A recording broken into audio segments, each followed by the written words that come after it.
I hate it when that happens. Uh, where were we? So up to 2017, Spiros, blah blah blah. Oh yeah, the Spiros thing. That's what I was thinking about. Like, what did that look like? Can you describe that setup? Because that's kind of. I don't think I've ever seen footage of it, but what I'm imagining is just somebody sort of legs dropping out from underneath them. I think he, I think he fell back. Right. I think he fell back. Spiros caught him and sort of lifted him back into the rack. Just picked just a man and 300 kilos back in the rack. Yeah, I Pretty, mean the just bear size of hugging it. caught the weight as well, but Yep. yeah, more or less. Wow. Okay. And so was it? Do you know what the injury was? You said torn hamstrings. Was it from what?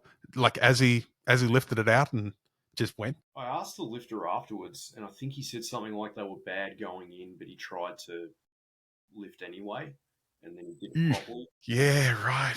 Wow. That's nuts. Absolutely nuts. So you saw that, thought, all right, that still looks cool, which says a lot about your character. Uh, Yay, the chaos. Let's join in. Yeah, So if you can where did you go from there? catch what I'm squatting.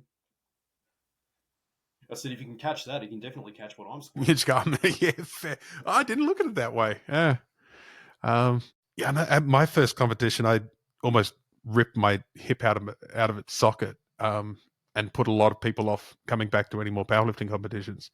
But it didn't put me off at all. So I wonder how many people in the crowd saw that and gone, "Oh, Spiros is here. That makes me feel safe," versus the other people that saw it and just saw somebody having to be caught and going, "Oh shit, I'm out of here." I think that's possibly a real good filtering effect for people that are going to stick around in the sport.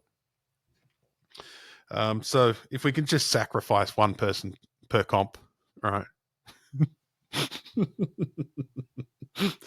um, what was your trajectory then through GPC for the next few years? Um, just competing occasionally,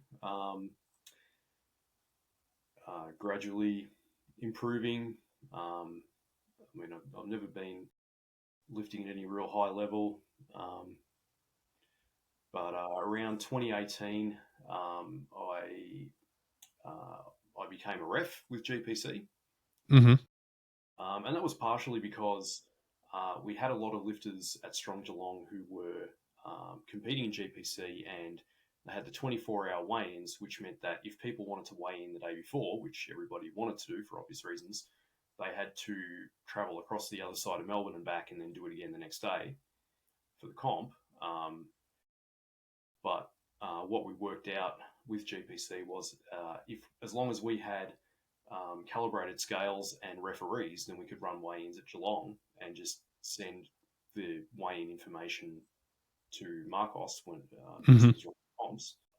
I'd already dabbled in refereeing a little bit with BDFPA for a few lifts when someone had to go to the toilet or something. Mm-hmm. So myself and another guy, yeah, we qualified as referees in 2018 and been refing ever since. Well, cool. What do you like about refereeing?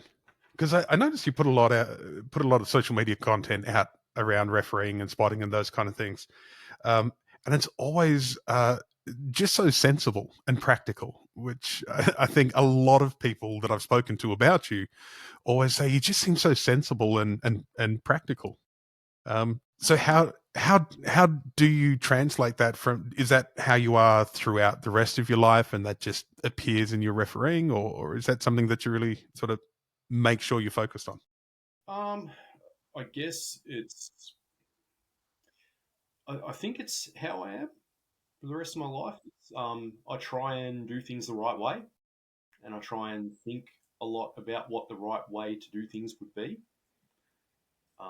And when I see someone doing things a different way, I think and maybe ask them why they do it that way. And sometimes I figure out a better way to do things based on what they're doing. There you go. Sensible and practical. But Sensible and as far practical.